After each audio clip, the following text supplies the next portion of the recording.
using PokerSnowy. So and we are looking at like a little bit. I thought this would be a funny concept because like we discussed, I don't know if I should change the size of the screen at this point. Okay, I hope it's not gonna, okay, I'm too scared to mess up the recording. But yeah, okay, so today we will be using like PokerSnowy. We do have ante here, like 12.5%, and it's 200 big blinds deep. Again, okay, how often do you have tournament with 200 big blinds? Okay, I guess not that often, but again, I think there's more use for this, especially now with the, you know, like when I look at all the sites I play, as you know, there's quite a lot of sites I play on. There's tournament series going every day. There's like tournament series going every day. So again, that's kind of like the thing. Tournament series starts with more stacked, like let's say 200 big blinds or something. Sorry, let me start Notepad here, so we can make notes. So feels weird to write 2021. It doesn't come from your head. It's kind of weird. So basically all these tournament series. So that's why we need to learn how to play with 200 big blinds. Again, I think PokerSnowy is excellent program. We probably talked about it a little earlier. I was just watching some, like the guy who created it talk about it, and he seems like generally a very smart guy. PokerSnowy originally was also cracking actually chess, and it became like the top program for it at that point at least. And then they moved into poker world because I guess chess was kind of beaten, right? And I think maybe was it originally even backgammon? Okay, I'm not really familiar with the game, but Gus Hansen, they said Gus Hansen, for example, was the closest to the machine when playing like backgammon, which is kind of interesting, like because I feel like in poker he lacks quite a lot of discipline, but for some game your skill set is like better used. But it's same in poker, of course. I think we all have some skill which is maybe more towards certain game or our interest is. But yeah, Gus Hansen was apparently like fantastic backgammon player. But yeah. So let's talk about the situation today. So what should we open under the gun, for example, if we use min raise? So I think first of all, you probably don't want to min raise. Any reason why I would say that you probably should min raise with 200 big blinds under the gun? What do you guys think? Just throwing the question here. Somebody has ideas why I shouldn't use min raise 200 big blinds deep.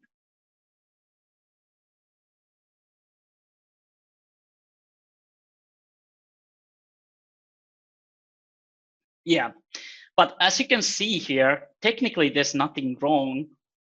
Yeah, when you raise, you do it for value, so maximize EV by creating pots.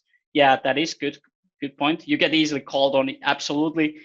Yeah, good points. It is true, but again, that's what I want to point out with this session. Like I talk about in the PowerPoints earlier, we want to consider like every option. There are no wrong answers really. Like we can use min raise, but is it right for the population? We can use different sizes for opening, but is it the right versus our population? So that's the question you should ask before using these sizes. So let's say if you open min raise, you could open this range. So you see that green is raise, right? And if you see white and number 48, by the way, is the monitor clear for everybody? So you can see the numbers. Just asking now. It looks good to me. Yeah.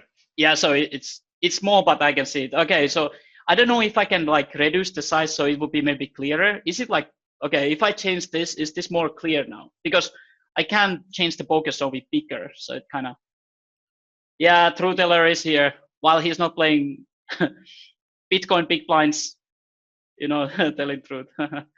Yeah, so is it like bigger now for some people? Like it looks better now or worse? Or did it change anything? Because I changed the area what I'm filming. Yeah, it's fine for me. Okay. So yeah, that's what I wanted to see. So you see actually the numbers. Yeah, microstakes true teller. Well, I think true teller probably started from microstakes too, right? Or something. I don't know. Maybe he started with Bitcoins, so maybe a little bit higher. But yeah, so you see the min range is this, okay? And let's say we use half pot, which in this case would be almost 3x open. But as I said, like if it's white and you see 96, so this means like 96% we raise and we fold 4%. Yeah, that's kind of interesting. Like, but like with small pockets, I don't even hate limping. It's kind of interesting. I know some people would say like they hate limping, but like let's say if you limp, you always get the flop. If we open, we might. Well, actually, it's kind of interesting because like if you get a lot of people calling, you don't really need to c-bet, right? Because again, if there's like 4 players, as we've talked about before, maybe if there's 4 players, what are the chances of somebody falling to your c-bet? It's pretty much close to 0, like unless you bet huge size. But basically, there's no folds like or bluffing in 4-5 way pots as we've talked about before. So maybe we could consider like even limping, because if you open and you get 3-bet, you have to fold. So this is something actually what PokerSnowy takes in account. So why should we open, for example, cutoff? Let's say what hands would it open? Because like let's say is like this was one example from this PokerSnowy. We should rather open 6-5 suited from the cutoff than ace-8 off. Why is that? For example, what is the big thing about this? Like 6-5 suited versus ace-8 off. Like why should we open 6-5 suited? Let's say 100 big blinds deep. And that's a good point. That's an excellent point. The deepness, I think with shorter stack, actually ace-8 off would be better because the blocker effect. Again, if you have ace, it reduces a lot of aces from their range. Playability, yes. So what happens if somebody 3-bets and you have ace-8 off? What happens when you have 6-5 suited and somebody 3-bets you? Yes, you have to fold ace-8 off or 4-bet bluff, but most of the time just fold. And 6-5 suited, you can call. Yeah, exactly. So that's something also what PokerSnowy takes in account here. So it wouldn't raise deuces because, for example, if the table somebody 3-bets, you can never call 3-bet. Okay, I hope that's actually true. I'm gonna check. I guess depends on the 3-bet size as well. If somebody min raise, of course you call. But yeah, actually I want to point out here something funny as well. So okay, for example, I would probably use like if you're playing these days tournaments, I would probably use 3x open under the gun 200 big blinds deep. But again, I want to little bit blow your mind with this. It's a little bit funny. So we could also use pot size. As you can see, this is kind of weird. Weird number I got here, but this would be 4.5 big blinds. So again, it's not wrong to open big size. Like technically, game theory, it's not like if we would talk about game theory, but it's not wrong to open huge size. So if you see somebody open 5x, it doesn't make it like bad play in a way. They just have to do it with tighter range. Big size, you have to do it with better hands in general if you want to be balanced. But again, of course, you can do it as an exploitative approach and open bigger with worse hand. You can do that too. But okay, so this is 4.5x. We would use range like this. So let's look at situation where we would use 2x pot, which would be roughly, this would be probably like 80. It would be like 8x open basically. 8.3x open. So we could still use 2x open here under the gun with ace queen off. We fold sometimes 22%, and jacks we fold 28%. So is there any game where we should open 8 big blinds? For example, what would be imaginary situation where we would use 8 big blinds? What game could you use something like this? What sort of game you should use maybe 8 big blinds open?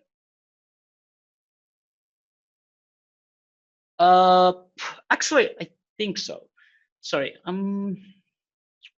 hand strength. Okay, I think I have to put the certain hand here where there is ICM pressure.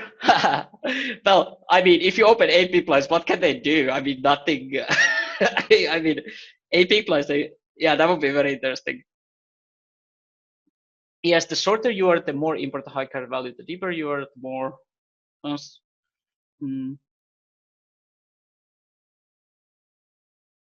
Was once asked if he thinks there is a winning strategy possible that starts with only limps, and he said he thinks it would already be highly profitable today. Choose your type of dance, but dance it right. Yes. Does Snowy, actually, should I share the chat here? That might be actually a good idea. So people don't miss the chat. I